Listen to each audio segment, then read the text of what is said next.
Stephen Curry historic record, hinigitan si Magic Johnson. Eksakto ang pagbabalik sa wing defender ng Cleveland kontra Warriors at totoong dahilan kung bakit hindi pa natatalo ang Cavs ngayon season. Dahil kay Ty Jerome, kaya pala siya kinuha ni Kenny Atkinson. Bago ang lahat, kung gusto nyo ng matibay na basketball shoes, Curry shoes, mabibili lamang sa halagang $2,499.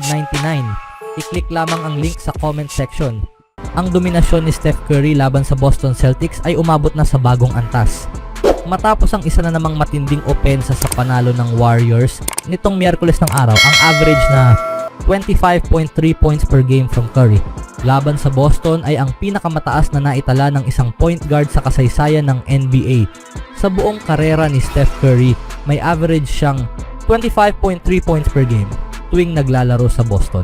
Kapansin-pansin ang estadistikang ito sa maraming dahilan, lalo na't mas mataas pa ang dominasyon ni Curry laban sa Celtics kumpara sa alamat ng Los Angeles Lakers na si Magic Johnson.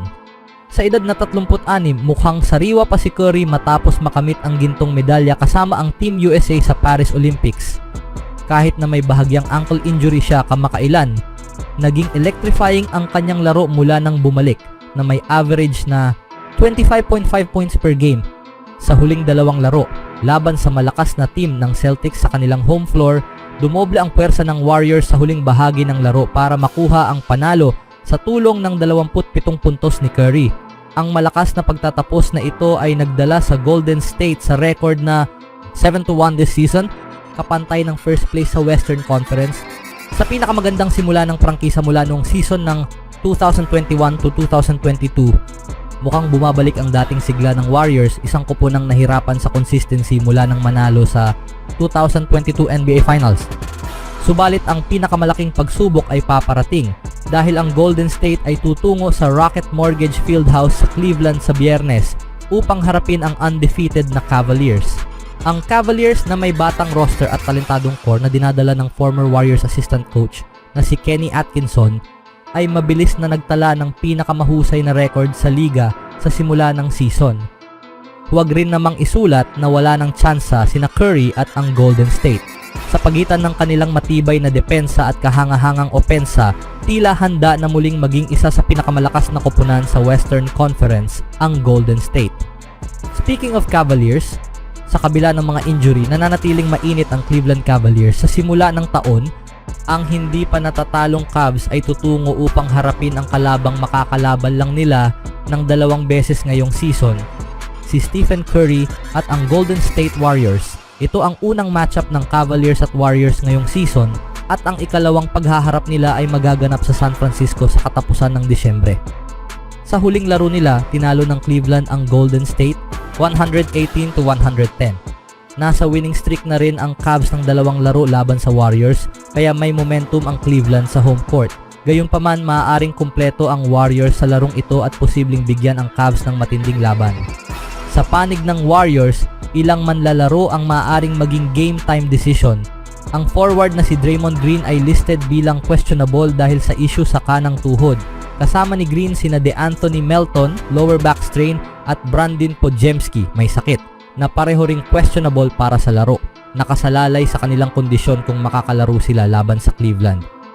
Samantala ang Cleveland ay wala pa ring Emoni Bates, naka-assign sa G League, at Max Strus.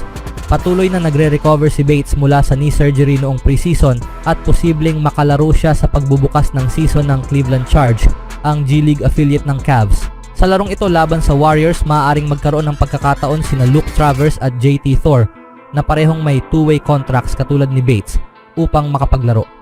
Ito ang ika-10 sunod na regular season game ng Cavs na wala si Strus. Na-spray ng kanyang kanang bukong-bukong noong individual workouts habang nagre-recover dahil sa injury sa balakang. Matapos makumpirma ang kalubhaan ng kanyang injury, sumailalim siya sa 6 na linggong paggamot at rehabilitasyon.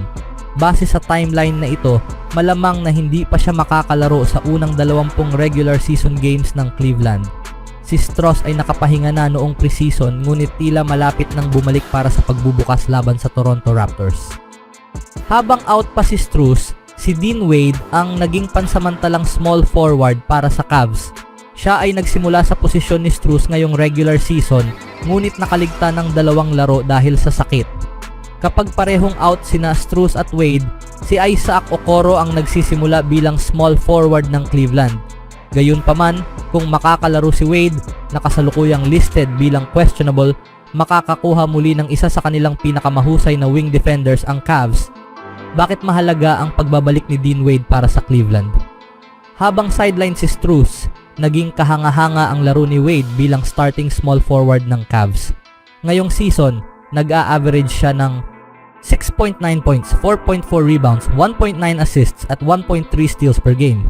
Lahat ay mga career bests. Si Wade na hindi napili sa 2019 NBA draft mula sa Kansas State ay naging mahalagang role player para sa Cleveland.